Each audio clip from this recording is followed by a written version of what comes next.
Zoe itu adalah kehidupan Tuhan. Setelah kita lahir baru, Zoe itu ada di dalam kita. Itulah dia Zoe, hidup yang kekal itu, saudara. Hidupnya Tuhan, karena Tuhan itu kekal. Tuhan itu adalah Tuhan yang kekal. Haleluya. Jadi hidupnya yang kekal itu masuk ke dalam kita ketika kita lahir baru. Roh kita yang tadinya mati menjadi hidup, saudaraku. Dan itu tidak berhenti di situ saja ketika kita lahir baru. Ada pertumbuhan rohani. Amin. Tapi kalau Zoe itu sudah masuk di dalam kita, maka perubahan itu nyata di dalam kita. Amin.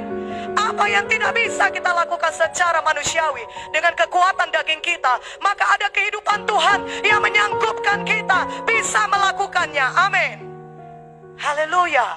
Saudaraku yang kekasih, dalam nama Yesus, dan ini kita terus kerjakan seumur hidup kita sampai kita kembali kepada Tuhan Yesus.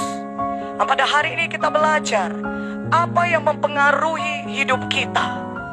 Dalam hidup kita baik sebagai orang Kristen yang sudah lahir baru, bukan sebagai orang dunia tentunya. Saudara, yang kita bicarakan di sini adalah kita sebagai hamba-hamba Tuhan, pelayan-pelayan Tuhan, apa yang mempengaruhi hidup kita setiap hari. Sehingga kita bisa mengalami Zoe yang melimpah-limpah itu di dalam kita. Memang kita sudah punya Zoe, kita sudah lahir baru, tentu kita sudah punya Zoe. Tetapi apa yang sebenarnya mempengaruhi hidup kita sehingga kita bisa mengalami lebih limpah lagi Zoe itu di dalam kehidupan kita? Katakan amin.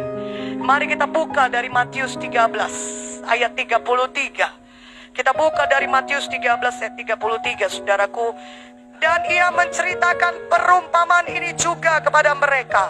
Hal kerajaan sorga itu seumpama ragi yang diambil seorang perempuan dan diadukkan ke dalam tepung terigu 3 sukat sampai khamir seluruhnya.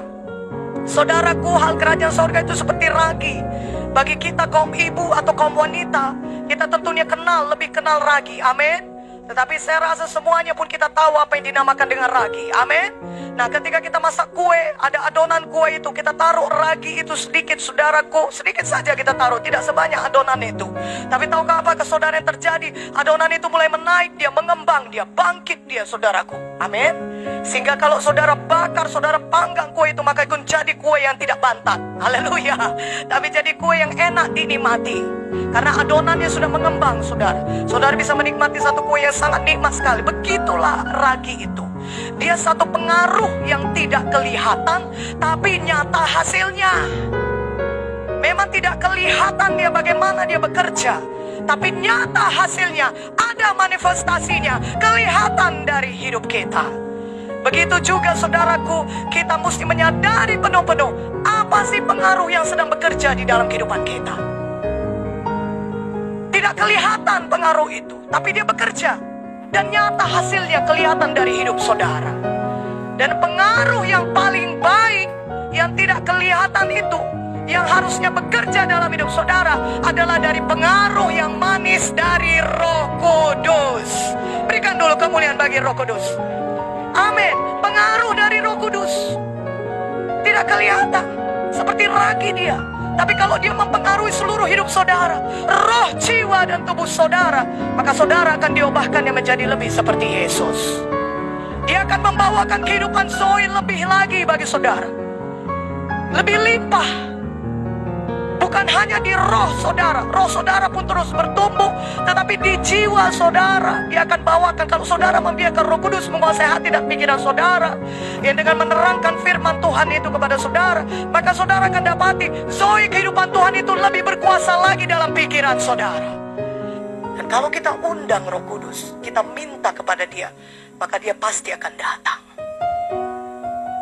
Kalau saudara rindu kepada dia dan saudara berbicara kepada dia, saudara, dia pasti akan datang. Bahkan dia sebenarnya, Roh Kudus itu sebenarnya lebih ingin memenuhkan saudara daripada saudara. Sebenarnya saudara, Roh Kudus itu begitu ingin, rindu menguasai hidup saudara lebih daripada kerinduan kita. Dan kalau dilihatnya kita rindu dengan berdoa, dengan meminta, dengan mengejarnya habis-habisan, maka saudara akan lihat nyata manifestasinya dalam saudara. Haleluya. Haleluya. Jadi kita mesti hati-hati, jangan sampai ragi itu mengkhamirkan seluruh adonan. Jangan sampai pengaruh-pengaruh yang jahat yang tidak kelihatan, tidak kita sadari, sudah mempengaruhi seluruh hidup kita.